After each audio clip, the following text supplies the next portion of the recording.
sa sobrang laki ng pagtitipon, Marlon, ang layers ng barbed wire sa Mendiola, grabe, 10 layer yata yun. Grabe. Ganyan kayo ka-welcome. Ganyan ka-welcome ang taong bayan sa palasyo ng Malacanang na dapat tahanan ng tao. Diba? People's Palace. Tama ka pa. People's Palace, oo. Hindi, actually, parang hindi yung ano yung ganyan tayo ka-welcome na ilang layers ng barbed wire. Pwede ring masabing ganyan siya kapraning right now. Alam mo ba, Pam, para kung nakikita-kita to, yung history repeats itself. Na parang napanood na natin to dati. Natawa nga ako. May nakita akong post ay kay ano yata yun, kay Direk Daryl Yap. Yung bata pa si Marcos, parang may picture yung tatay niya, binubulungan siya. Tapos kinaption niya na, sana pinahid na lang kita sa kumot nung... Parang dapat di ka na pinanganak. Salot ka, di ba? What are we talking about, Marlon? No? Ito yung ano, dahil nagmula ito sa mas matinding pasabog na nilabas ni Zaldico. Grabe yung matinding pasabog na to, mas mainit pa sa mainit. Tama Wait, sorry i-ano lang natin, i-confirm lang natin na nagkatotoo yung forecast mo. Na? Sa second video, yung forecast mo kasi kahapon, if you revisit, fact check ni Zaldico si Guteza na hindi siya fake news. Oo nga no, kumanya ka ron. May tama ka ron, Pam. May tama ka doon. Ikaw ang nag-ano nun. Pwede. Actually, nabanggit ko yun. Pero ang binanggit ko pa nga, ang talaga inaantabayanan ko rito, pinaka-climax nito, yung paggamit ng pulburon.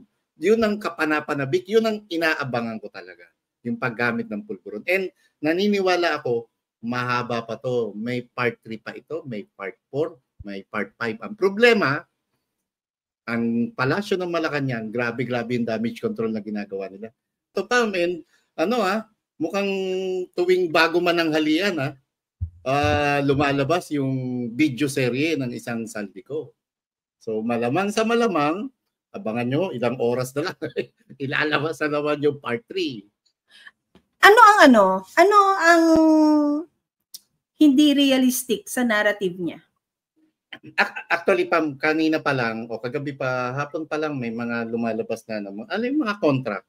Doon sa sinabi ni Zaldico na walang perang napunta sa kanya.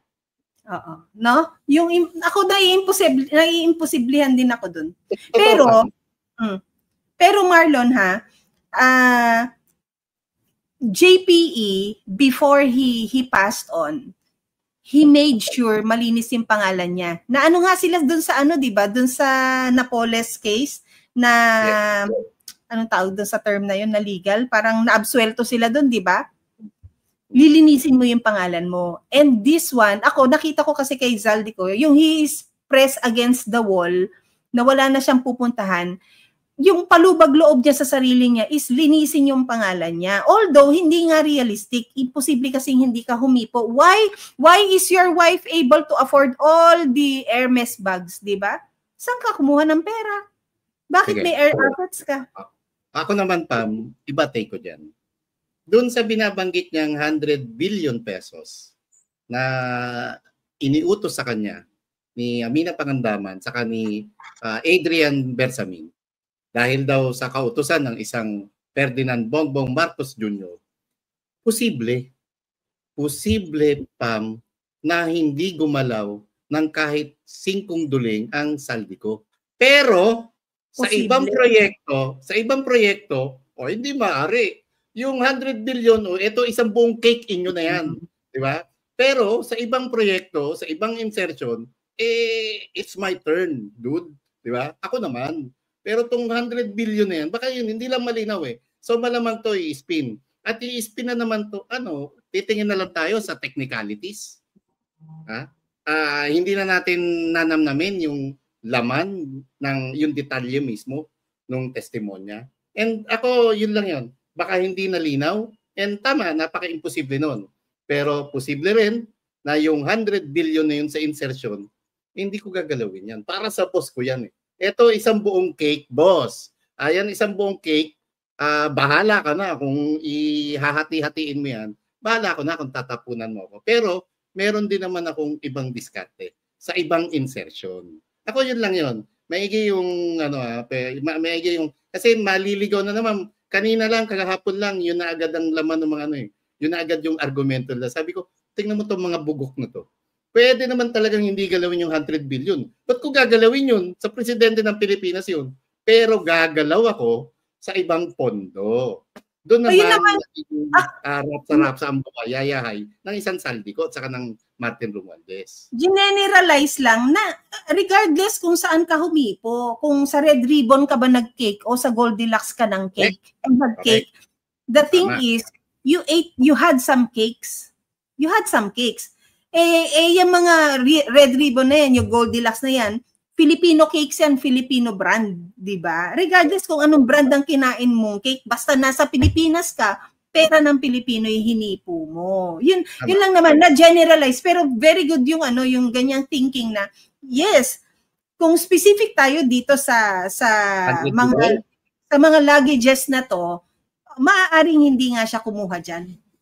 Alam mo, Pam, ang pinakaantay natin dito, bakit tahimik ang kampo ni dating Speaker Martin Tambaloslos Romualdez, di ba? Pero isa't isa ka lang rito, Don Martin Romualdez, isa't isa ka lang rito. Maaari mong ayunan ang bata mong sarado na si Saldico o maaari mong barilin yung mga pinagsasabi niya.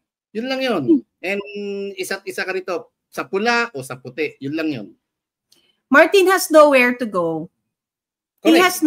He has nowhere to go, and whatever it is na sasabihin niya, inaabangan ng tao yan. Regardless kung may sabihin ka o wala kang sabihin, hindi ka na paniniwalaan. Hindi ka paniniwalaan. Sadly for Martin Romualdez and his family, you have become another Marcos. Kasi Marlon, ang kasaysayan walang mention ng may mention na ba ng mga Romualdez? Ang mention ng Romualdez is because of Imelda Marcos. Pero ang kasaysayan, ang diktador ay Marcos. Ang martial law ay Marcos. Ang mga napalayas ng bansa, Marcos.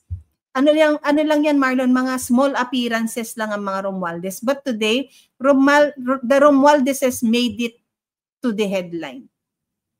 Kaya wala nang maniniwalang tao sa'yo. Ano ngayon? Takyo ka doon. Pero Marlon, habang kamo nananahimik ang Romualdez, Marlon, di ba sobrang ingay ngayon ni Zaldico? Prior to this, weeks of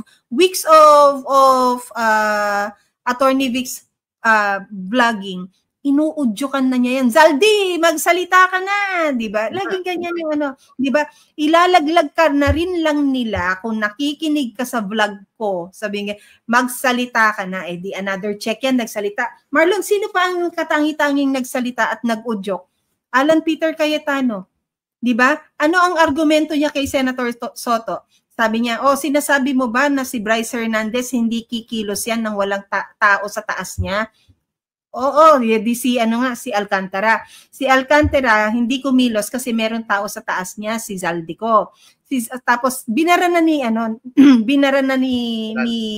Cayetano. Sabi niya, so si Zaldico, ang boss niya si Martin Romualdez.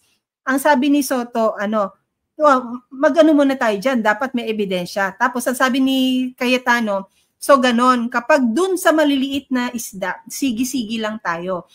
Pero meron nang matatamaan na malaking isda, stop na tayo doon. Ganon yung pag-uudyok, 'di ba? Na ginawa ng mga ilan lang si Attorney Vic lang yata at yan si Cayetano ang personalidad na talagang may impluwensya rin na nagsabing magsalita ka na.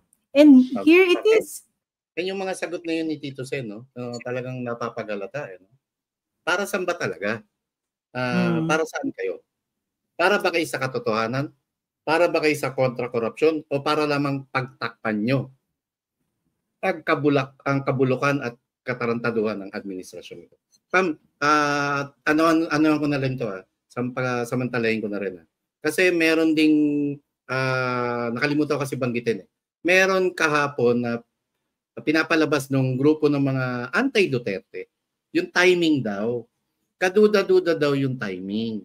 Bakit daw lumabas yung unang video ng isang Saldico? Kung kailan naman maglulunsad ng 3 araw na magkakasunod na kilos protesta kontra sa administrasyon. Ang sagot ko naman dyan, bakit?